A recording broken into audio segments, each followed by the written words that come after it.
जि फोसावदिंनाय मेल बेवहाय जोङो बाहागो लादों आरो बेवहाय बाहागो लानानै दिनै नुफैबाय जोङो अफिसियेलि एबा फर्मेलिल'सो फोसावनो बाखि जोंनि UPPL BJP आरो GSP नि बिजाथि मन्टु बर' बिथांखौ देरहानाया 100% जौखोन्दो रोखा जाजोब्बाय आरो UPPL BJP GSPल' नङा BPF नि गोबां मानसिफ्रानो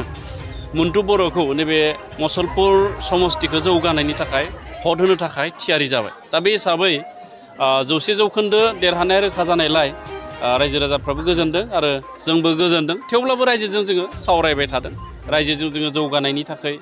ओनसोल जौगानायनि थाखाय सरकारनि बिथांखिनि थाखाय जोङो सावरायगासिनो दं जोङो गुडविलजों मावदों PWDजों मावदों जिहेतु कक्लाबारि समष्टिया गोदोनिफ्रायनो गोग्लैसोना थानाय समष्टिमोन आरो खाफाल गोनां कक्लाबारिनि गासै रायजो राजाफ्रा बे समष्टिखौ दानि बिटिआरनि मानगोनां चिफ प्रमद बर' बिथाङा गेलेनानै देरहादोंमोन आरो बिथांखौ रायजोफ्रा देरहाहोदोंमोन बे हिसाबै बिथाङा रायजोनो होनाय जि कमिटमेन्ट बे कमिटमेन्टखौ लानानैनो लामाल' नङा बे ओनसोलाव बा नैबे कक्लाबारि समष्टियाव बिटिआराव थानाय गासैबो बिफाननि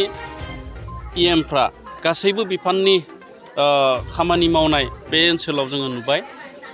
कालचारनिफ्राय लानानै सेरिकालचारनिफ्राय लानानै WBTनिफ्राय लानानै PNRDनिफ्राय लानानै वाटार रिसोर्स गोबां डिपार्टमेन्टनि आसनिया नैबे 17 मासाव बे कक्लाबारि समष्टियाव मावजाबाय आरो बिनि थाखायनो कक्लाबारि समष्टिनि रायजो राजाफ्रा प्रमद बर' बिथांनि दैदेननाय दानि जोंनि जि सरकार बे सरकारखौ गोसो खुसियै बरायदों सानद' आङो नैबे समष्टियाव गिदिंफैबाय सानद' गिदिंनायाव आङो BPFनि मोनसेबो निर्बाचनी प्रसार सभा एबा बिसायख'थि फोसावदिंनाय मेल बेखौ खुंनायखौ आं नुवाखै माथ्र बिथांमोननि सासे MCLA देरहासार बर' बिथाङा ससियेल मिडिया एबा मिडियायावल'सो प्रेस मिट होनायखौ आङो नुदों नाथाय बिथांमोना नंगुबै रायजोनि खाथियाव थांनानै भट बिनो साहसखौ नुवाखै आरो हाग्रामा महिलारि बिथाङा दाबनै दाबथामसो गामियाव अमा जाहोदों बेखौ जोङो नुदों जोबोद लाजिनांथावना आरो दुखुनांथावनाबो जोङो बयबो मोनथिबाय ना बेदर जानानै जोङो दसेल'सो जों देहाखौ मोजां मोननो हागौ नाथाय अखानायैनिफ्राय जोंनि जि आसोल जेंना गुबै जेंना जाहोदोंब्लाबो ना जाहोदोंब्लाबो बायदिसिना जाहोदोंब्लाबो आरो हयथ' बिथांमोना मोनाव फैसा राननायनि थाखाय थिरांथा लादों फैसा रानब्लाबो बे कक्लाबारि रायजो राजाफ्रा बिथांमोननि दोलोजों माब्लाबाबो थांनाय नंलिया आरो बयबो मोनथिबाय नैबे उफ्रा बिसायख'थि आरो बे बिसायख'थियाव जोङो मोनथाम दोलो लोगो नांदों सक्तिशालि मोनथाम दोलो BJPआ भारत सरकार सलायदों आसाम सरकार सलायदों UPPLआबो बिटिआर सरकार दङ आसामावबो जोंहा सरकार दङ राज्य सभानि MP दङ आरो बर'नि जि दोलो GSP गण सुरक्षा पार्टी बेबो जोंजों थाफानायलाय नैबे कक्लाबारि समष्टियाव मन्टु बर'नि बादि दस्रा देरहानायनि खुनु सम्भावना गैया दा बिदि दाबियाथ' जोंनियाव फैथ'वाखै रायजो राजाफ्रा जायखिजाया मन्टु बर' बिथांखौ देरहाहरनो थाखाय खामानि मावगोन आरो देरहाहरनो थाखायनो खामानि मावदों बिथांमोना EMनि बा गुबुन गुबुन मासिनि थाखाय जेबो दासिम बुङाखै मोनसेल' थांखि जे बे समष्टियाव जाहाथे सरकारनि सासे जनप्रतिनिधि थायो कक्लाबारि ओनसोलखौ नायनो थाखाय बेनि थाखायसो बे कक्लाबारिनि रायजो राजाफ्रा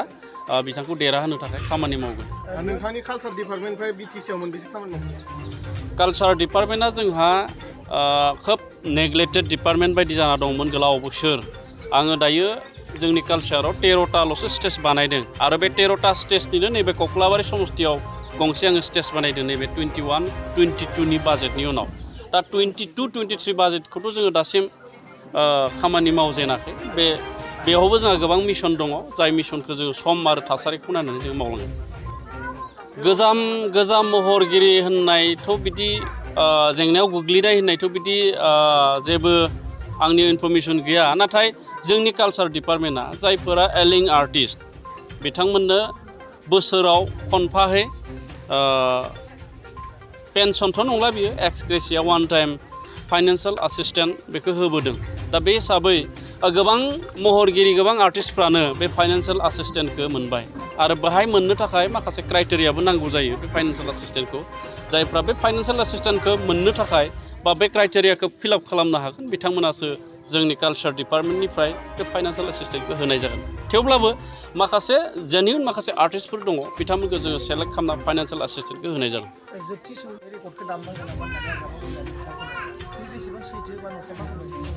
बेखौथ' बिथाङा